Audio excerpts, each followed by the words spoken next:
and welcome to today's webinar, Pencils Up, Making the Most of HEDIS Downtime. I'm Cassie Yazzo, Senior Product Marketing Director here at Cotiviti. Thank you so much for joining us today. With that, let me introduce our speakers and invite them to join me on camera. Branka Sistik is Cotiviti's Vice President of Risk and Quality Solutions. Branka provides leadership and oversight into product and business development, client program management, and strategy to assist health plans in meeting their quality goals, optimization of revenue, and risk mitigation. Branka is a leader with more than 21 years of healthcare experience, blending a strong customer service and analytic foundation with experience leading change management throughout her career. Branka is known for creating and establishing operational and support plans, leading to increased client satisfaction and performance. As a product director, Jameson Gillitzer supports Cotiviti's Quality and Star Solution Suite. His primary responsibilities include the delivery of quality solutions to ensure they meet clients' needs in support of HEDIS, AMP, and other quality reporting initiatives. He also works to develop and enhance our capabilities to support evolving quality requirements. With that, let me turn it over to Branka to kick things off today. Thank you, Cassie. So good afternoon, everybody, and it's a pleasure to be here with all of you today, realizing that time is precious and it's hard to carve up an hour. So thank you for spending the time. And we also all realize that it seems like measurement year 2022 has just finished, but here we are talking about pencils up and really looking at what we can do and how we can prepare for the upcoming HEDIS season. So now is really the time at this little short downtime where you can look at and perform some of the fitness check of your quality programs. So what we are looking to do here today is really show you some of the things and discuss on how you can do different activities this off-season to better prepare you for the coming measurement year 2023. Specifically, we'll talk about understanding the measure changes and those with the immediate impact, as well as those on the horizon that you should also be planning for now, how to identify and reach those unengaged members in your population to close those valuable HEDIS, STAR, and other care gaps that you might be monitoring for your plan, how to shift from the retrospective view to prospective monitoring and the importance of doing so. And then how do we prioritize proactive retrieval and abstraction? So we know that juggling many moving parts is obviously complex, it's time consuming, and it's even more difficult when you consider how seasonal of activities those are. But if you're shifting and looking at some of these activities that we are going to be talking about today, it will really help with making sure that those seasonal activities are not as intense and can be more streamlined and more efficient for you and all of your staff. So with that said, I also want to say congratulations. Congratulations to you all. We know the HEDIS, it's not easy. It's never easy, and it takes a tremendous amount of time, dedication, and the efforts. But we have made it. We are on the other side, and hopefully you have all had a time to decompress after this successful HEDIS season, NCQA submissions, also your Medicaid state submissions to the extent you had some of those as well. I also want to say that we value you as partners. I appreciate every single one of you who works with us day in, day out as a quality intelligence customer.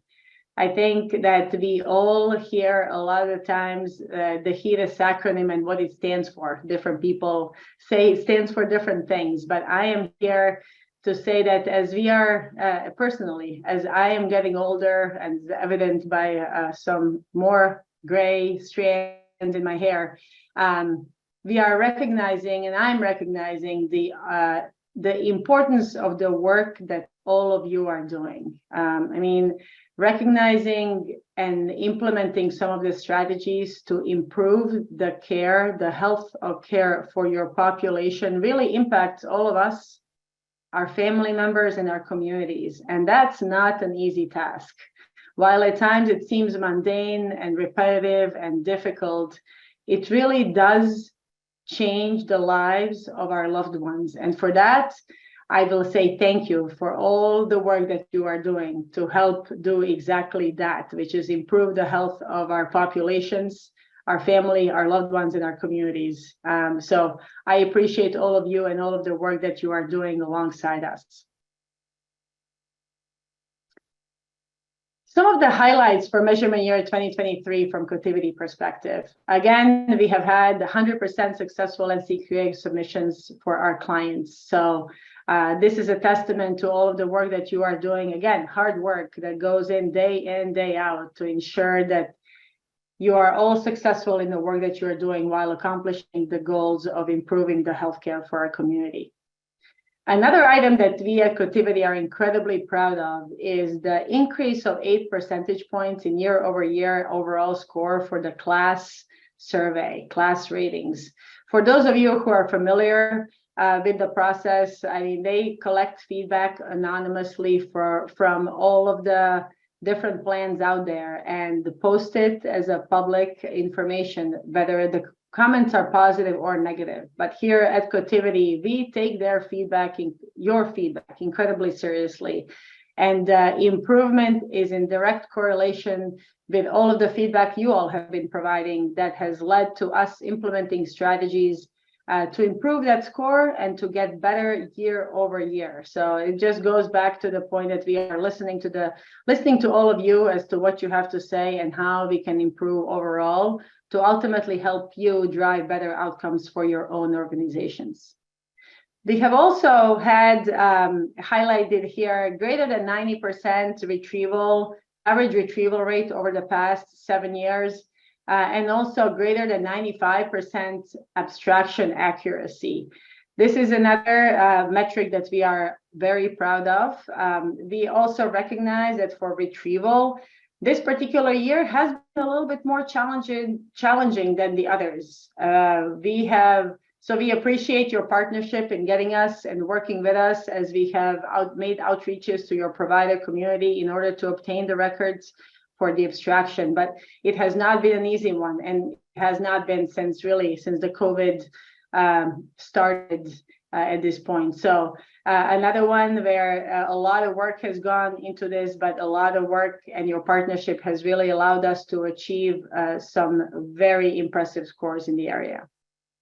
And then finally, this is the 23rd year for Cotiviti achieving consecutive NCQA certified measure status. Another one, I mean, as an organization, we are committed to quality. We are committed to our quality intelligence solution. We continue to make investments. And this is really something that we are proud of, also working with you to achieve this great milestones. And we'll talk further about some recommendations to make next year even better in just a little bit. From service perspective, some of the highlights that you see on the page, I'm not going to read through all of them, but these are some of the operational statistics that we are tracking here internally at Cotiviti. So when we're talking about for our hosted clients, the average time it takes to update the data set, which at this point is less than a day and a half. So it's an operational metric that we are also very proud of. We continue to invest in ways to streamline the processes as well as improve the infrastructure in order to provide the results quicker to you for you to do the activities that you need to do. We are also looking a lot at the way that we are responding and the timeline it takes us to respond to your inquiries, whether when it comes to the My Cotiviti portal. So the 43-minute average first response to less than 5 days of average ticket resolution. So these are another metric that we are looking at to see how we are doing as an organization, as a team, and where we can improve year over year. We continue to also invest our time and effort in different ways of communicating with all of you through My Cotiviti portal, and that's through posting a newsletter, the known issues log to keep you in a loop on all of the things that are going on with the software at any point in time during the HEDIS season. And then obviously, finally, the release notes that highlight where we are with our release cycle, and what you can expect coming forward with the rest of the HEDIS season. And then our education statistics. So all of you have completed 793 hours of learning.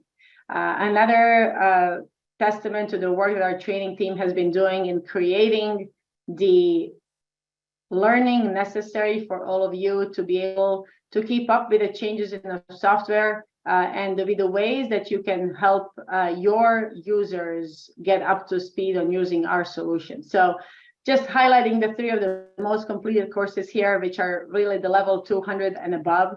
All are pertaining to the chases and chart review. So these micro learnings have also been something that we have been putting out there that allow the end users to take snippets of information and really learn in a quick way of how to perform certain activities. So to the extent that you have feedback on all of this, we obviously always welcome it, because it helps us improve and target and become better for all of you and your end users. We also realize as an organization that to ensure our mutual success, we need to foster relationships both with all of you, our clients, as well as the industry influencers. So to kick things off, it's really the NCQA. We meet with them on a regular basis, on a quarterly basis, actually, and then we speak with them, obviously, way more frequently than that. But we share with them what we are learning from all of you, the feedback that we get, and we make them aware of our own strategic initiatives, and we collaborate with them to help shape the policy decisions and accelerate the issue resolution to the extent that we need to do so. We are also the only vendor out there in the space that does the annual auditor open house. So this is the venue for us where we are connecting with the auditor community on an annual basis, with the goal of bringing us all together for Cotiviti to learn about the auditor processes and deadlines, but also for them to learn about and become more knowledgeable about Cotiviti tools and processes that will help ensure your own success. So this year, the open house will take place in September. If you are unsure whether your auditor firm has been invited or not, please feel free to reach out to your client engagement representative or your program manager on the operations side, and we will confirm with you whether they have been invited and they are participating. Something that always makes a difference, and it helps really foster great conversation and relationships with the auditor community. And then last and not least, and I think arguably the most important part is the voice of the customer. And this is really encompassed with multiple different ways that we solicit feedback from all of you. Cotiviti Product Advisory Board, I do have to give a shout out because this is it was the 5th year anniversary in measurement year 2022. And I want to say a huge thank you to all of our members, the past, the present, and the future ones, for participating and for taking the time to provide insights and the feedback that help drive our own product decisions. We also have different other venues that we collect feedback. So whether it's the NPS client survey, which is currently out to all of you, for those of you who have provided feedback, thank you. I think it's open for another 10 days if you have not had a chance to do so yet. And also through different regular check-ins with all of your Cotiviti teams, the program management team, as well as the client engagements. We also do the post-season debriefs, and we also provide the quality client newsletter and My Cotiviti portal, which are other different venues to provide all sorts of different feedback to Cotiviti, whether about the enhancements, desires for the product to do different functionality or enhanced functionality, or any kind of other check-in throughout the year. So obviously another absolutely critical component in order for us to be aware of your struggles, your successes, and something that we pay very close attention to and act upon the information provided. And then I just want to, before I hand it over to Jameson for the program fitness check, I just want to highlight some of the key themes that were emerging for us from measurement year 2022. The increasing adoption of ECDS measures is clearly one of them. Leveraging the new data sources, ongoing issues, retrieving records in season, which I talked a little bit about earlier, And then really the year-round medical record review gaining momentum, which we're going to cover here in a little bit. So we're going to walk through some things that you can do to reflect on your prior year and strategize for how to have a successful measurement year 2023 and beyond. So we're going to start with a post-season retrospective. We all know HEDIS and quality improvement never stops. So again, I hope you all had a breather. I'm sure your program maybe didn't take a breather while you were out. You continued your proactive runs, maybe your proactive chart review. But let's take a minute to talk about a retrospective that you all may or may not be holding. So we started here with a list of potential stakeholders. It's important to bring as many voices to the table as you can to a retrospective. You see the quality team at the center of this universe, but we all know you and your success, the success of your organization, the outcomes of your members are tied to many, many teams across not only your organization, but outside of your organization. So start by thinking through who are the key stakeholders to your project success. Maybe not even only your in-season success, but your prospective success, data gathering strategies, really anybody who may have a vested interest in the outcomes of your quality reporting, bring them to the table, host something in person, virtually, use tools. I know we use a tool called Easy Retro here at Cotiviti to gather feedback and really start to unearth some areas where you can help each other, improve your program and take it to the next level. So first step, think through who to bring to the table. This is just potential list of other teams that may be involved. I know it goes probably the bubbles would get too small if we started to include everybody that could touch your project. So now, once you're in your retro, you want to surface those key takeaways, right? Hear those different voices, think through areas where you can improve your program, and everybody's going to bring a different lens to that conversation. So I've included some questions here just to get the thoughts flowing. There's many, many other directions you can take this and likely will. Often what happens at these retrospectives, as you all probably know, is you uncover one idea and it can kind of snowball and you get on that idea and you go down a path that you didn't even intend. And that's great. That's kind of the purpose. So a few things that you could confidently bring to the table and start to think through in terms of lessons learned from last year to apply to next. One, were the right teams involved in the project? Think about, were people missing, or were there certain teams who were maybe brought in later in the project? They could have benefited from being involved earlier and contributed to success from the beginning. Think through who's involved, who should be involved going forward. Next up, did you meet your goals and milestones on time? So you likely have a project plan. Review it. Did you stick to that plan? If not, how far off were you? What contributed to potential delays?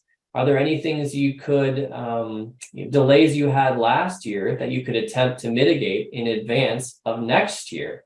So really think through that project plan, think through, was it realistic? Think through what may have set you behind and try to proactively address those roadblocks.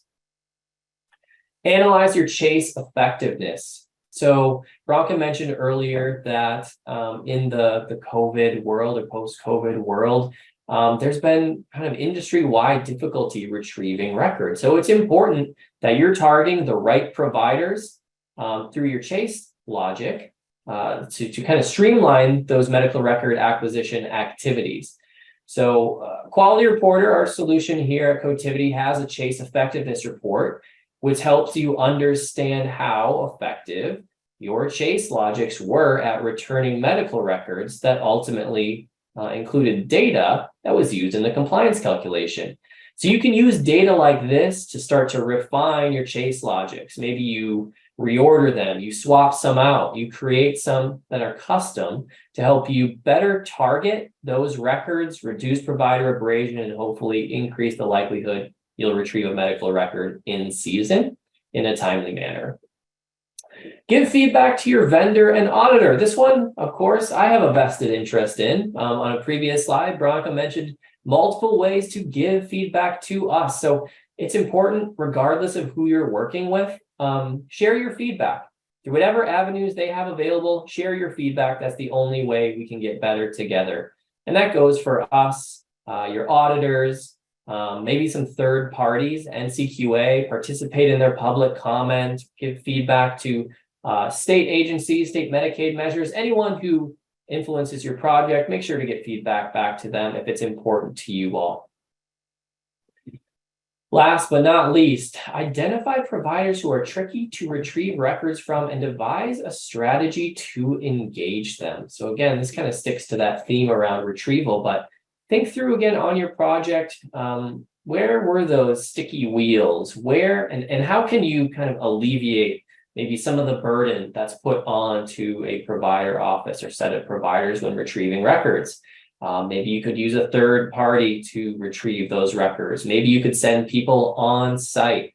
Maybe they have an EMR that you could get connected to and really retrieve some of that data yourself. Or maybe you have strategies around acquiring additional data via digital means that will negate the need to retrieve those records through traditional means.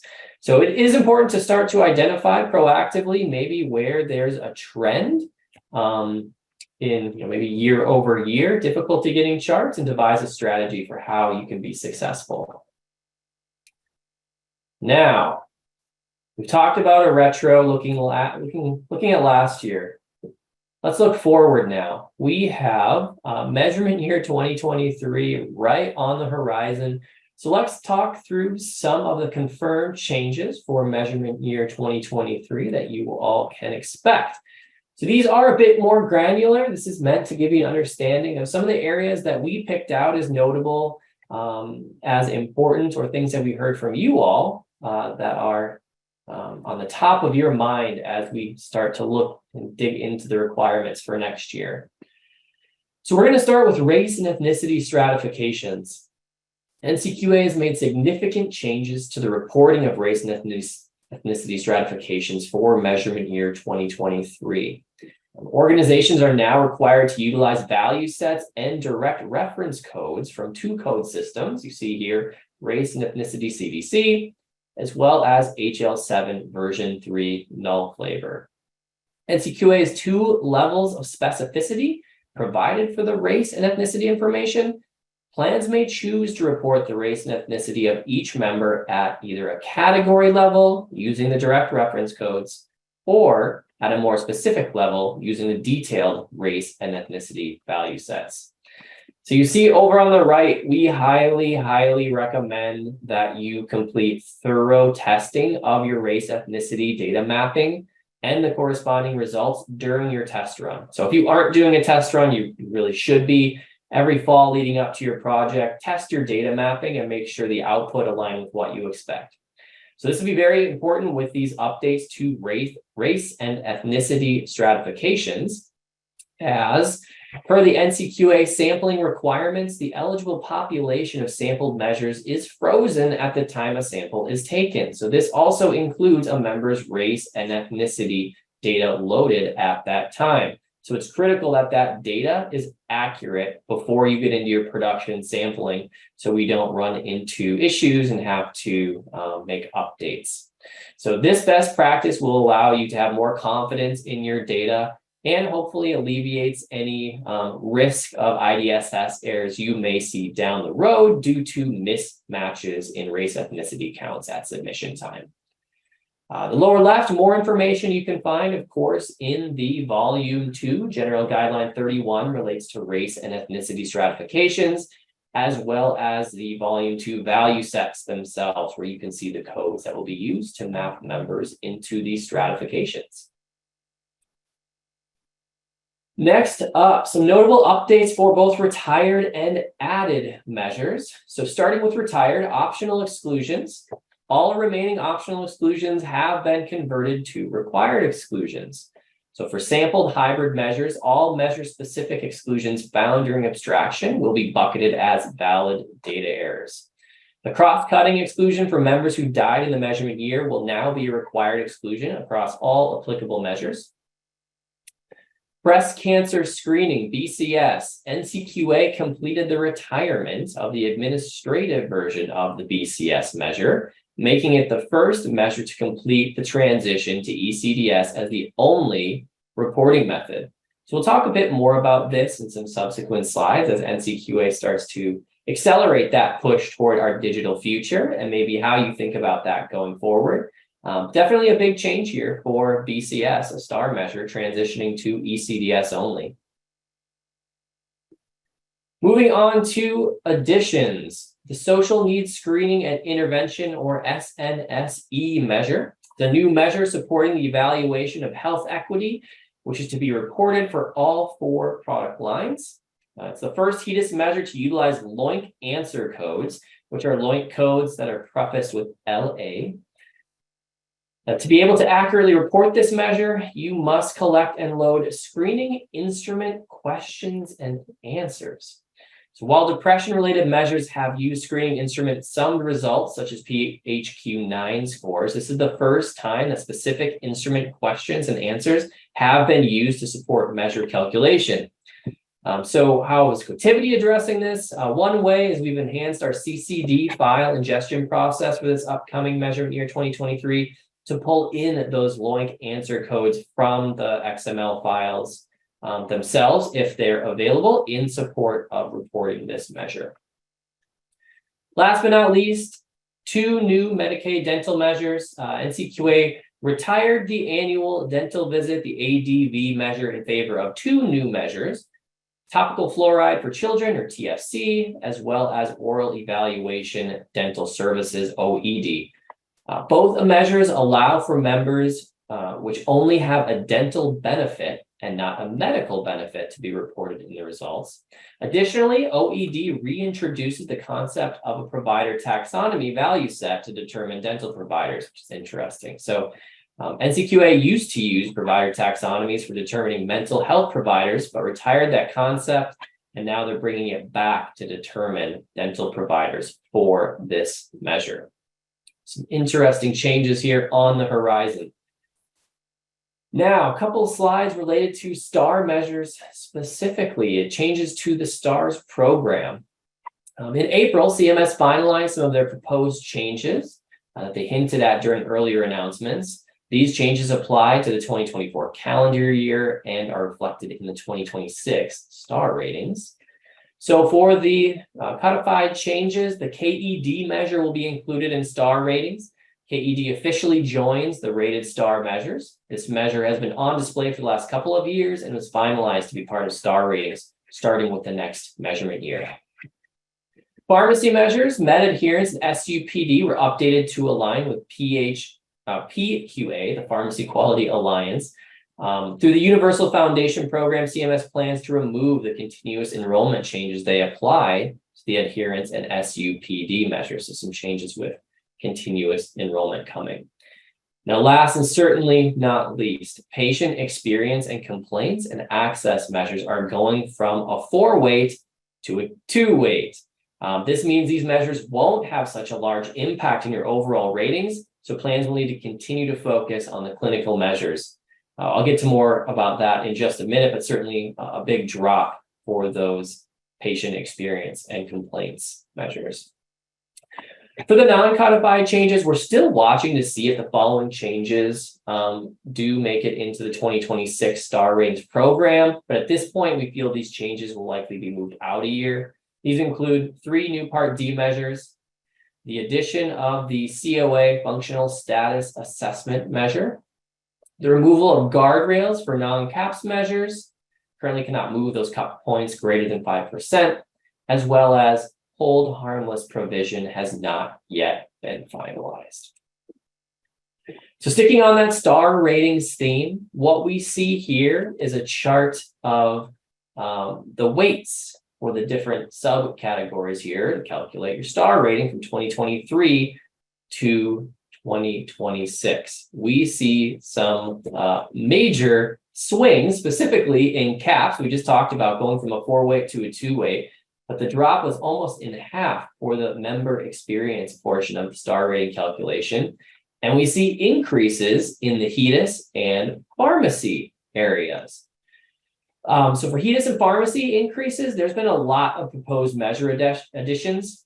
We've already seen FMC, TRC, and PCR added back in the last few years. Now CMS is proposing additions for, we saw in the previous slide, COA, FSA, the functional status assessment, the KED measure, as well as the 3 Part D measures in 2026. This accounts for the increase in the weights to the HEDIS and pharmacy categories. For member experience, 16 patient experience and access measures, which roughly represents the CAHPS measure category, are proposed to decrease from a 4 to a 2, as we mentioned on the previous slide. Accordingly, you'll see the 2026 CAHPS measure category nearly cut in half by 2026. What does this mean? This means 18% of plans are expected to lose a half a star due to this change alone. So what does this mean for you all?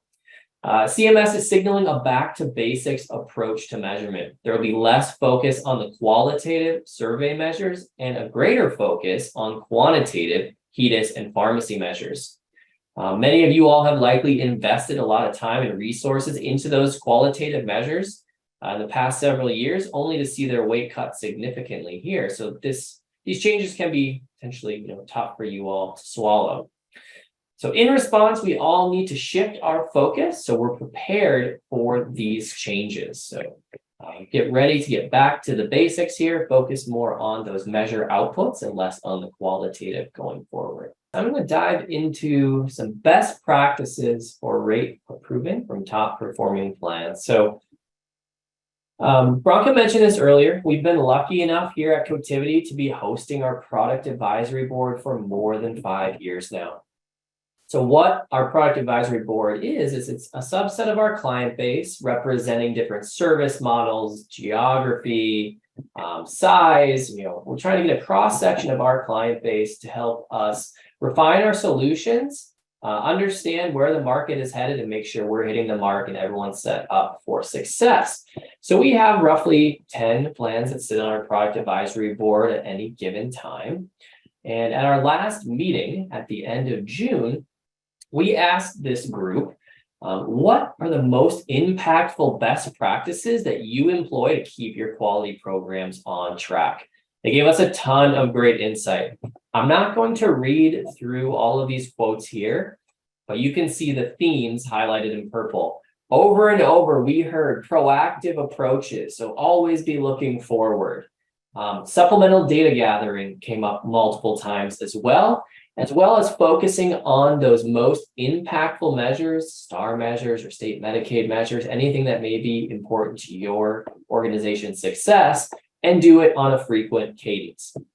So we boiled these down to 4 best practices: monthly proactive data runs, year-round supplemental data gathering, focusing on high impact measure prioritization, as well as effective member outreach and engagement. So each of these we have a few slides on. We'll jump into these best practices and see maybe some of these you all are employing today, maybe give you some ideas to refine your program going forward. So we're going to start with performing monthly proactive data runs. At this point, over half of Cotiviti hosted customers are refreshing their data at least on a monthly cadence. So if you aren't doing this today, really ask yourself, why not? It is really beneficial to know where you sit, have a snapshot on at least a monthly cadence to be able to refine your strategy and understand, are things working? Are those programs you put into place for rate improvement moving the needle? Maybe you need to refine them or focus your energy elsewhere. So frequent data refreshes allow you to track and trend key measure performance against your goals, update your member target list to proactively close those care gaps by engaging your membership. Get the latest data over to your provider network so they can understand performance and start to ensure members they're responsible for make their way in for services, as well as perform proactive chart review to gather supplemental data. So I have here just a quick screenshot of Quality Reporter, which allows you to trend your data. So when you're performing those monthly refreshes, hopefully you see your rates moving up and to the right, You have the ability to track and trend your eligible population, your numerator compliant counts, as well as your rate, and overlay your goals so that you can visually see how you are performing. Next up, gathering supplemental data year round. So this one ties into that theme of digital measurement. And digital measurement seems to be accelerating the year-round focus. So we're hearing from a lot of plans that this transition to digital or the retirement of traditional hybrid measures is causing anxiety on how they may maintain their current performance, let alone boost their rates in our future state. So a lot of plans don't feel they have access to the data they need to support that fully digital future. Traditional, again, air quotes, traditional supplemental data sources such as labs, immunization registries already have high adoption rates. So where are plans starting to focus some of their efforts to close gaps in data during this transition to digital? We're hearing a lot around supplemental data gathering specific to digital sources that you may have access to in a more streamlined way today in consumable formats. And we'll get into that just a little bit, as well as year-round retrieval and abstraction. So gathering medical records in the off-season or using ones you have in-house, pulling out what you're able and using that as a supplemental data source for upcoming HEDIS season. So I'm going to do a quick poll and understand from you all, how much has your organization's focus on supplemental data increased with the introduction and the growth of digital measurement? We'll give you all just a minute or so. So please take the poll. Let us know. Not at all. Really, there's been no change to your supplemental data gathering. A little bit, a fair amount. You're seeing significant focus now, maybe being significant focus and resources being spent on supplemental data gathering, or it's your number one initiatives. So I think there's a lot of health plans out there who may be realizing that you have access to more untapped data than you even realize. So it may be a matter of just reaching out across your organization and tapping into data you have readily available. In some cases, maybe you're creating new partnerships to gain access to brand new data source to keep you moving forward. All right, I think we're ready. Let's check out what you all said. All right, so you should all be able to see these results on your screen, and this is pretty in line with what I expected. Most of you fell into the fair amount and significant focus being placed on gathering supplemental data source due to the drive toward digital. So the name of the game right now seems to be addressing data gaps as much as possible while we transition to the future state. Very interesting. Thanks for participating in the poll, everybody. This slide has a little bit of interesting analysis on the average hybrid lift. So what we looked at here were the existing hybrid measures, and the size of the circle represents the portion of compliance that came from hybrid. So as you can see over on the left, the measures that have the smaller circles had less of a hybrid lift. The ones on the right had the greatest lift.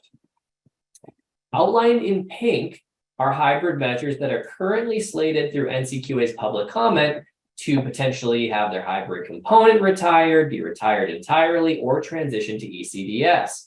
So you can see IMA, CCS, EED, COL, and CIS all have a relatively small hybrid lift compared to other measures and are on deck here to potentially transition. So this is pretty clearly paints the picture that NCQA was able to focus on some of the low-hanging fruit, some of those measures that are easier to transition starting here. In the future, it'll be interesting to see how some of the measures on the right half of the screen make their way to ECDS. And how we're able to gather the data we need to support that future state where you can no longer perform hybrid chart review. Interesting stuff here. Now, digital supplemental data gathering, we're seeing more and more plans start to leverage CCDs or continuity of care documents. You're all starting to leverage data that you maybe have access to across your enterprise that you weren't aware of. So we're hearing of many plans who are leveraging CCDs that may be used on the risk side of their house, as well as creating new partnerships to expand their access to data. With CCDs, you should be aware that data quality, volumes, and audits can be pain points when leveraging this data source. You can start to mitigate some of that by using a certified data aggregator through NCQA's data aggregator validation program. Using an aggregator that's gone through this program switches your data source from non-standard supplemental to standard supplemental, so it streamlines your audit. You won't have to go through that PSV, primary source verification portion of the audit. We're also seeing increased adoption of what we're calling interoperable data repositories. So this is just enterprise-wide initiatives to gather data in multiple formats, store it internally, and leverage across your organization. So this could be, again, standing up your own repository to exchange data with your provider network, with your vendors or other third parties, maybe running analytics on top of to distill some of your own insights to devise strategies around your programs. There's a lot that can be done with this valuable data. And I think we're just kind of at an inflection point where more and more people, more and more organizations are starting to leverage those sources and stand up their own warehouses. Year-round retrieval and abstraction. So again, this is about filling gaps in data with supplemental data. There are a lot of plans who leverage either their own homegrown tools or are using vendor tools to perform year-round chart review on the hybrid measures, as well as some of the ECDS and administrative measures. So we're seeing more and more appetite and demand for administrative and ECDS measures, of course, as we transition to digital, because in a lot of cases, plans aren't able to get all the data they need. So they need a bump through supplemental. That can be done through this year-round retrieval abstraction. We do have here at Cotiviti year-round services. So if there is anything you're interested in, our retrieval and abstraction applies not only to in-season, but also your year-round initiatives to gather supplemental data. If you're doing this yourself, focus on charts you already have retrieved or EMRs you maybe already have existing connections with. Likely, often what happens with these projects is you have access to more data than you can conceivably abstract. So you really don't have to ping your network in a lot of cases. You already have charts retrieved from other projects or access to EMRs where you can go in and self-serve. It's just a matter of prioritization than anything else. So you can leverage familiar workflow tools, maybe something you developed yourself, maybe a vendor used, and technology such as NLP to streamline and help you prioritize some of your efforts, and certainly focus on the measures that have the biggest impact to your program success. So focus on those measures on the right side of that graphic earlier that have the largest hybrid lift. Focus on those measures that have the most financial incentives, such as those STAR measures. Speaking of STAR measures, that is best practice number 3, focusing on those high priority measures. Really, a prospective approach is needed when prioritizing. There's more measures than you can conceivably gather supplemental data for or perform all your hybrid abstraction on. So we want to focus on where you get the most return. And that oftentimes, if you're a Medicare Advantage plan, are the STAR measures. So being proactively tracking the predicted cut points. So understanding where we believe the future state cut points will be very important. Measure the impact of program changes. So those changes I went over earlier, understand how those may impact your organization and strategize accordingly. Set realistic targets based on your past performance as a starting point and monitor and adjust. Continue to iterate. Monthly runs again, understand where you sit at a given time and update your plan as necessary. Here we are talking about all the things that you need to do to get ready for measurement year 2023. So I think the moral of the story in the presentation is really the more proactive you are now, the more streamlined and easy the upcoming HEDIS season will be, and you will be able to be more effective with those quality reporting efforts for the rest of the year. So I think at this point we talked about the measure changes, those with immediate impact and those on the horizon. We also talked about how to identify and reach your unengaged members to close the gaps in care that are relevant to your organization. We also talked about shifting from retrospective to prospective review and monitoring, as well as prioritizing the proactive retrieval and abstraction. So a lot of great topics that we covered today, and we appreciate your time and as you join us today.